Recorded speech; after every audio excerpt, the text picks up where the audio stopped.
2.5 में हमें पता चलता है कलौंजी से इलाज का। कलौंजी आपने कभी देखी है? हमारे यहाँ खानों में भी यूज होती है, कुछ खानों में, लेकिन इलाज के तौर पर कम यूज होती है।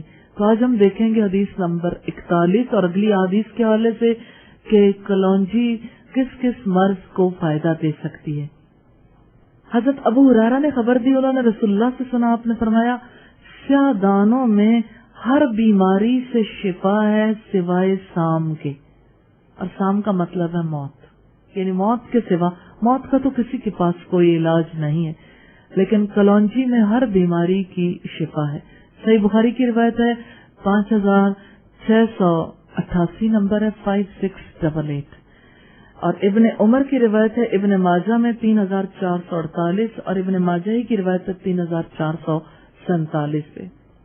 हजरत अबू हुरैरा फरमाते हैं रसूलुल्लाह ने फरमाया तुम कलौंजी को लाजिम पकड़ लो, इसमें साम के अलावा हर चीज की शिफा। साम के मानी है मौत। ये तिरमिज़ी की रिवायत है 2041 नंबर पर। और खालिद बिन साद ने बयान किया कि हम बाहर गए हुए थे, वो कहते हैं कि हमारे साथ गालिब बिन अबजर थे, वो रास्ते में बीमार पड़ गए। फिर जब हम मदीना वापस आए उस वक्त भी वो बीमारी में थे। हजरत इब्ने अबी अकीक उनकी अयादत के लिए तशरीफ लाए और हमसे कहा कि उन्हें ये काले दाने इस्तेमाल करवाओ, यानी कलौंजी, इसके 5 या 7 दाने लेकर पीस लो, फिर जैतून के तेल में मिलाकर नाक के इस तरफ और उस तरफ से कतरा कतरा करके टपकाओ।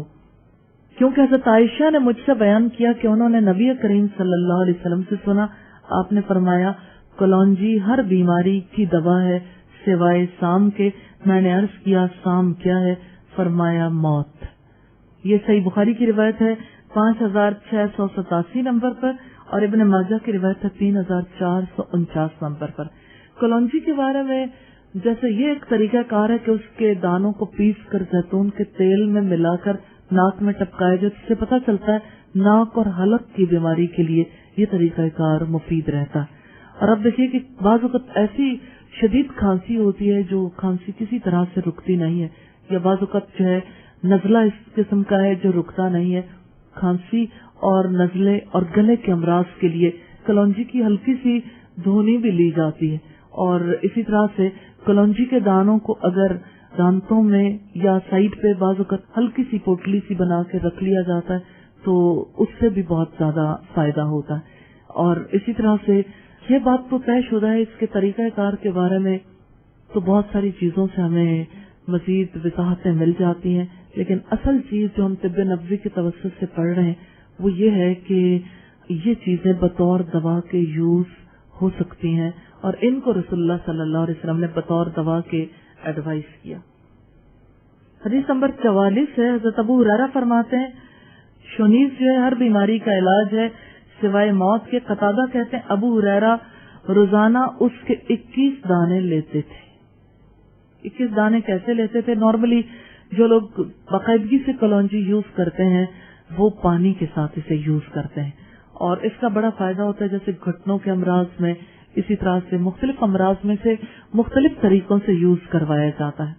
21 दानों का हज़रत अबू हुरैरा कैसे यूज करते थे? एक कपड़े के टुकड़े में रख लेते थे और भिगो देते थे। फिर रोजाना पहले नाक के दाएं सुराख में 2 कतरे डालते, फिर बाएं सुराख में 2 कतरे और दूसरी बार बाएं में 2 कतरे और दाएं में 1 कतरा, तीसरी बार दाएं सुराख में 2 कतरे और बाएं में 1 कतरा डालते थे। ये तिरमिज़ी की रिवायत है 2070 नंबर पर।